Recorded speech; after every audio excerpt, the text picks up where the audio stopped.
Et c'est parti pour ce résumé du match entre la France et la Côte d'Ivoire. Et qui va commencer à la 32e minute de jeu. On va voir Moussa Idriss Koné ouvrir le score pour la Côte d'Ivoire. À la 32e minute de jeu. Il frappe enroulé magnifiquement. Le gardien de l'équipe de France, Ilian Jourdain, ne peut rien faire. Sûrement un peu masqué par sa défense. Et à la 48e minute de jeu, c'est la France qui va répliquer. Avec Rémi Humbert sur le côté gauche qui va centrer au deuxième poteau. Bien contrôlé, remis dans un second temps. Et bien fini par Paul Aimar. Le milieu d'AS Saint-Etienne qui vient crucifier Yannick Kouassi, le gardien de la Côte d'Ivoire. Et égaliser dans un second temps pour l'équipe de France. Le centre de Rémi Humbert au second poteau. Le contrôle, la remise et la finition. Un cas d'école là pour notre équipe de France. Un partout. Et on se retrouve à la 72e minute de jeu avec Adam Yari qui reçoit un centre et qui revient dans les pieds de Djilanen Guessant qui vient crucifier le gardien de la Côte d'Ivoire. 2-1 pour l'équipe de France à la 72e minute de jeu. Djilanen Guessant, l'attaquant du PSG, en bon renard de surface qu'il est, vient crucifier Yannick Kouassi suite à une perte de balle dans la surface ivoirienne. Il se retrouve en face à face et finit avec un ballon au premier poteau.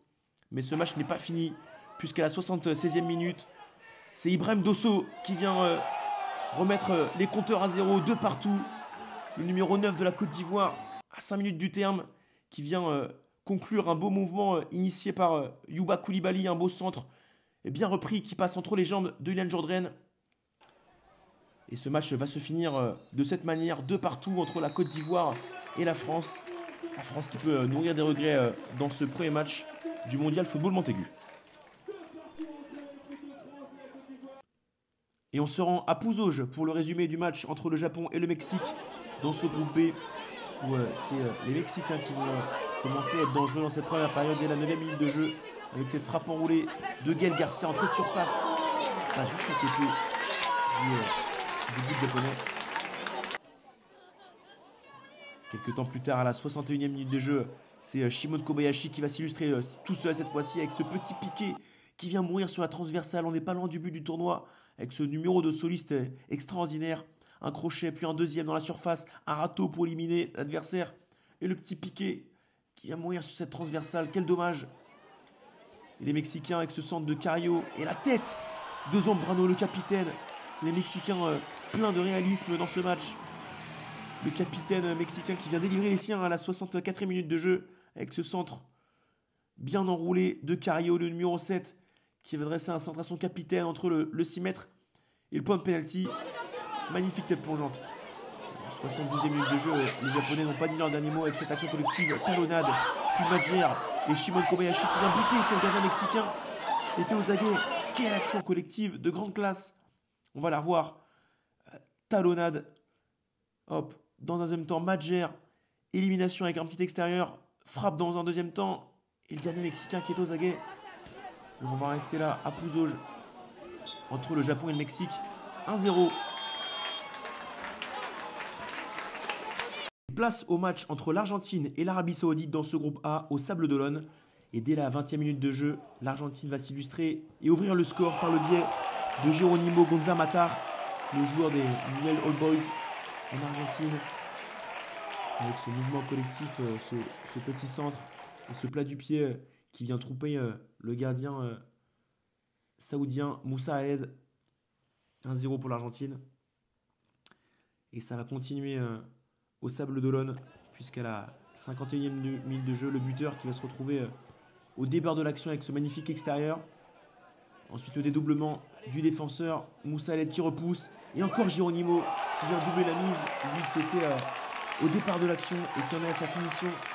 La petite faute de main de Moussa Ahed qui permet au joueur argentin de marquer le doublé, le numéro 8 argentin qui a bien suivi l'action là. Et on retrouve les Argentins encore à l'attaque à la 77e minute de jeu. Ce mauvais dégagement saoudien qui vient tomber dans les pieds de Juan Cruz Meza, qui se décale et envoie une magnifique frappe dans les cages de Moussa Ahed. Il ne peut rien faire, le gardien saoudien, parce que la frappe est somptueuse. Le contrôle est magnifique. Quel enchaînement du milieu de terrain de River Plate. 3-0 pour l'Argentine. Et là, 79e minute du jeu, 3-0.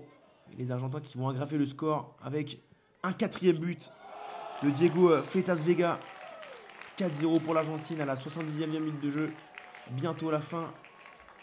Les Argentins qui sont sans pitié face aux Saoudiens. Le petit centre, le contrôle en pivot, il se retourne et il trouve le but dans un trou de souris de Moussa Aled. 4-0 pour l'Argentine qui n'ont pas fini avec ce cafouillage dans la surface. Et encore un 5e but pour l'Argentine à la 83e minute de jeu. Et cette fois-ci, c'est Thomas Parmo, le numéro 20 de l'Argentine, qui vient conclure le festival argentin. L'Argentine qui prend la première place de ce groupe A au profit de la France et de la Côte d'Ivoire. L'Argentine qui jouera la Côte d'Ivoire jeudi prochain et qui fait donc office de favori dans ce tournoi. 5-0 face à l'Arabie Saoudite.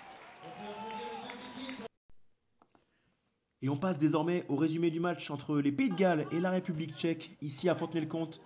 À la 20e minute de jeu, c'est le capitaine tchèque qui va ouvrir le score sur un corner.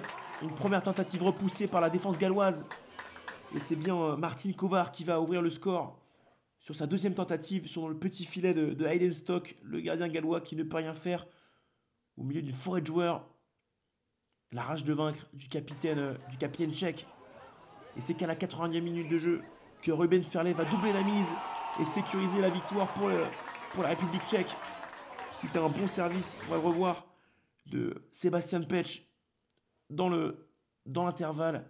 Et Ruben Ferlet qui va atomiser le but de Hayden Stock. 2-0 pour la République tchèque. On va en rester là sur ce match à Fontenay-le-Comte. La République tchèque qui prennent la première place de ce groupe qui vont se disputer jeudi prochain face au Mexique. Et défaite des Gallois qui vont jouer donc face au Japon au prochain match.